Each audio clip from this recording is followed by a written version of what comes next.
Today we're going to tackle the age-old question if you should get a MacBook or an iPad.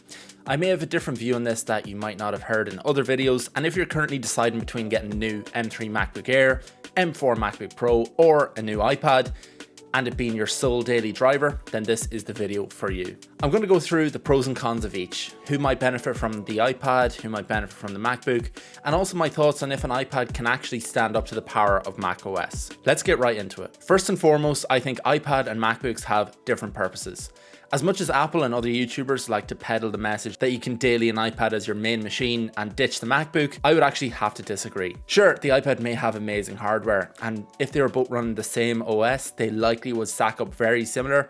However, they are not running the same OS, and the simple fact is, if you're working in the corporate world, software development and manager, or have any corporate job, you are really going to struggle switching to an iPad permanently unless you happen to be a CEO and you don't create decks, presentations or the likes, and you mainly do meetings, take notes, provide feedback or contracts and all this sort of stuff, which an iPad would be perfect for. Think about it. Companies in general, and not just Apple, do not want to create products that will cannibalize the sales from each other. And if you could truly daily the iPad for every scenario, then there would be no point in selling the MacBook alongside it. This is also the reason why Apple have kept iPadOS limited, so even if the hardware is fantastic, it still keeps a gap between the MacBook and pointed at a different audience. Now, with that in mind, I think you need to have a clear idea of what you are going to do with the device before you can start to look at options. Are you a light user? And what I mean by that is, do you have emails to answer, watch YouTube, Netflix and the likes, scroll through different social media platforms and maybe edit the odd photo?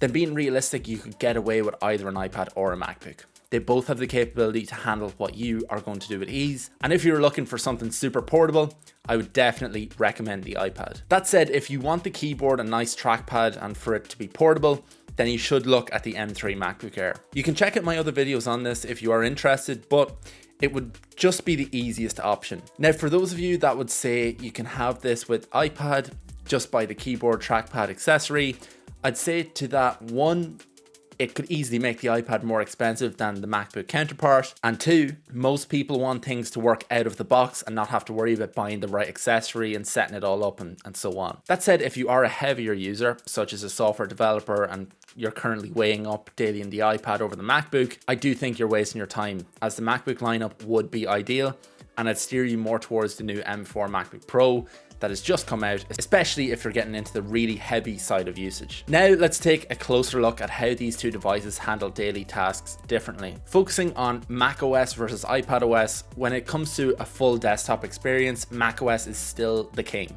The entire OS is built around multitasking, handling multiple windows and supporting pro-level applications seamlessly. On the MacBook, you have easy access to Finder for file management, a desktop where you can organize everything at a glance, and tools like Terminal for developers and power users. On iPadOS, even with the advancements like Stage Manager, the experience is still optimized for single task workflows and app-based interactions rather than desktop level control. For those who are used to managing many tasks at once or working across multiple files, iPadOS can feel limited. Yes, Apple has taken huge steps to make iPadOS feel more like a desktop OS, but certain limitations still remain. For example, you have restricted file access and less flexible multitasking. So if you're someone who needs to work on multiple projects or juggle between different apps, the MacBook will probably feel more efficient. If we're talking about portability, the iPad definitely shines. Not only is it lighter and easier to carry, but it also has a unique advantage for creatives. For artists, illustrators, or anyone in the design field, the iPad, especially when paired with the Apple Pencil, provides an unparalleled drawing and sketching experience. The MacBook, even with its trackpad and mouse support, doesn't come close to the tactile, intuitive feel of drawing directly on the screen. Plus, apps like Procreate and Adobe Fresco are purpose-built for iPad, making it a dream device for digital artists. And if you're traveling, the iPad is an ideal media device. It's lighter, battery efficient, and much easier to whip out in a cramped space, like if you're on an airplane. So for quick, on-the-go tasks or content consumption, the iPad is a fantastic choice. This also leads me to something that is clear. What gives macOS and iPadOS an edge in their own right is having those purpose-built applications. And at the moment, macOS simply has more of them combined with more control. It just makes for a better system overall. I do expect though, as time goes on and there are more and more dedicated iPad developed apps, I could be making a very, very different video in a few years' time. Now, here's a question I get a lot. Is it worth it to own an iPad and a MacBook? And honestly, for some people, absolutely. In my view, this is exactly how they were designed, to work hand in hand with each other. Apple has built some amazing tools that make these two devices work better together than either can alone. With Sidecar, for instance, you can turn your iPad into a second screen for MacBook. This is perfect for those who need extra screen space but don't want to invest in a separate monitor. Then there's Universal Control, which lets you use the same keyboard and mouse between the devices and even drag files back and forth seamlessly, which is crazy. If you haven't done it before, you should definitely try it. And this is where having both devices really shines. You can start a project on the MacBook and then pick up the iPad to add the final touches.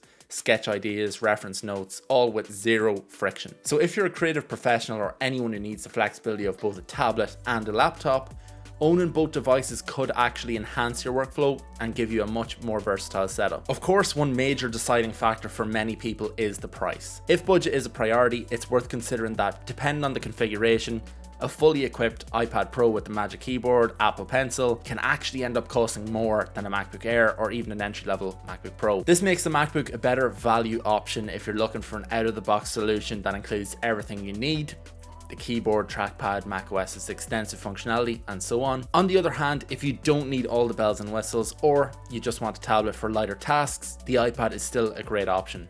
You get a sleek, portable device that can handle most everyday needs. Plus, with the base iPad models, you can stay within a more modest budget. So before you decide, think about the actual total cost of the iPad and its accessories compared to the MacBook, and whether that investment aligns with what you actually need the device to do. Alright, so here's the bottom line. If you're looking for a powerful, versatile machine to handle all your work and creative needs, the MacBook, especially the new M3 MacBook Air or M4 MacBook Pro, is the clear choice. It's reliable, powerful, and built for people who need a full desktop experience. On the other hand, the iPad is perfect as a companion device, or for those who want something lightweight and focused on creativity, content consumption, or simpler workflows. It is incredible hardware, but iPadOS still makes it more suitable as a secondary device rather than a laptop replacement. Let me know in the comments if you're team MacBook, team iPad, or planning to use them both together. If you enjoyed this video, hit subscribe and I'll see you in the next one. Bye bye.